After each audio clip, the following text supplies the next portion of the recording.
प्रधानमंत्री नरेंद्र मोदी जी का बयान मधुबनी से आया और वो बयान पूरे विश्व में गया। भाई अपने आप में बहुत बड़ा संदेश आदरणीय प्रधानमंत्री जी ने दिया, और शायद एक ऐसे संदेश की ही हिंदुस्तान के 143 करोड़ लोगों को उम्मीद थी जी। और ध्यान रहे जरा भाई, ये पिछले वाले प्रधानमंत्री नहीं, ये ऐसे प्रधानमंत्री है, हिंदुस्तान के 143 करोड़ लोगों को पूर्ण विश्वास है कि जो प्रधानमंत्री ने कहा उसके अनुरूप प्रधानमंत्री जी जल्द से जल्द पाकिस्तान को करारा जवाब देंगे। और इस तरीके का जवाब पाकिस्तान को मिलेगा कि आने वाली 7 पुश्तियां भी पाकिस्तान की याद करेगी। और जो खास तौर से प्रधानमंत्री जी ने एक बात और कही कि जो साजिश करने वाले हैं उनको कल्पना से भी बड़ी सजा मिलेगी। अपने आप में बहुत बड़ा स्टेटमेंट, यानी कि वे कल्पना नहीं कर सकते। यहां पे ध्यान देने वाली बात यह है कि आतंकी तो अपना काम करके चले गए, लेकिन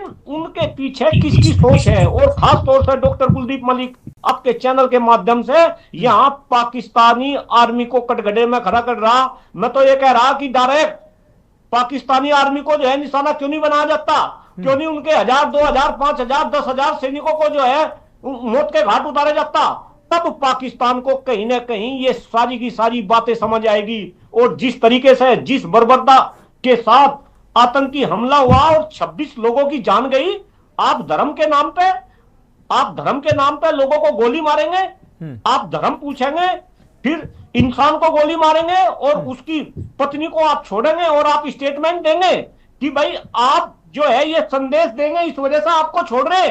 कहीं ना कहीं अपने आप में बहुत ही निंदनीय और बहुत ही सोचनीय है। डॉक्टर कुलदीप मलिक को पूरा विश्वास है जिस तरीके से आदरणीय प्रधानमंत्री जी आज स्टेटमेंट मधुबनी में दिया, उसी के अनुसार आदरणीय प्रधानमंत्री जी जल्द से जल्द पाकिस्तान पे जबरदस्त कार्रवाई करेंगे। और इनके साथ साथ मैं तो कल आदरणीय गृह मंत्री राजनाथ जी का भी बयान देख रहा था, और जिस तरीके से 5 निर्णय लिए गए, भाई पाकिस्तान की इनडायरेक्टली कमर तोड़ने का काम किया गया।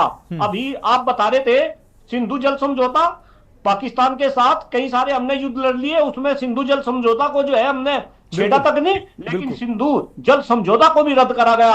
48 घंटे के अंदर जितने भी पाकिस्तानी हैं उनको भारत छोड़ने का जो है निर्देश दिया गया। और जिस तरीके से पाकिस्तानी अब हिंदुस्तान को छोड़ रहे, अभी अभी मुझे सूचना मिली कि भाई अमृतसर से लेकर और बॉर्डर तक जो है गाड़ियों की लाइन लग रही, तो अपने आप में एक बहुत बड़ा संदेश। और यहाँ पे ये भी देखने वाली बात है कि आज हिंदुस्तान के साथ केवल हिंदुस्तान के 143 करोड़ लोग नहीं, लेकिन पूरा विश्व आज हिंदुस्तान के प्रधानमंत्री के साथ है। और जिस तरीके के हालात है, आप देखो पूरा विश्व हिंदुस्तान के साथ। उधर आप चाइना की देखो, चाइना की पहले ही अमेरिका ने कमर तोड़ रखी। तो मैं तो ये संदेश दे रहा देश के प्रधानमंत्री को, भारत सरकार को, कि इससे अच्छा मौका तो आपको मिलेगा ही नहीं। भाई ऐसा सबक सिखा दो, ऐसा सबक सिखा दो कि इनको छठी का दूध याद आ जाए। और खास तौर से मुझे गर्व है हिंदुस्तान की सेना के ऊपर, जिस तरीके से जब जब मौका आया, भाई अब तो हम इनके घर में घुस के मारने में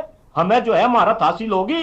इनको ऐसा मारो, ऐसा मारो, ऐसा ठोको, ऐसा ठोको कि इनको छठी का दूध याद आ जाए। और मैं फिर कह रहा कि सेना को निशाना बनाना पड़ेगा। आपको केवल और केवल जो आतंकी कैंप है उनको नष्ट नहीं करना, मैं तो कह रहा इनके सेना के ठिकानों को भी जो है नष्ट किया जा। और जो पाकिस्तान आर्मी चीफ है, जरा उनके ऊपर भी जबरदस्त कार्रवाई की जा और ऐसा सबक पाकिस्तान को सिखाया जाए कि आने वाले समय में पाकिस्तान कभी हिंदुस्तान की तरफ आंख उठा के ना देखे। और मैं धन्यवाद दे रहा खास तौर से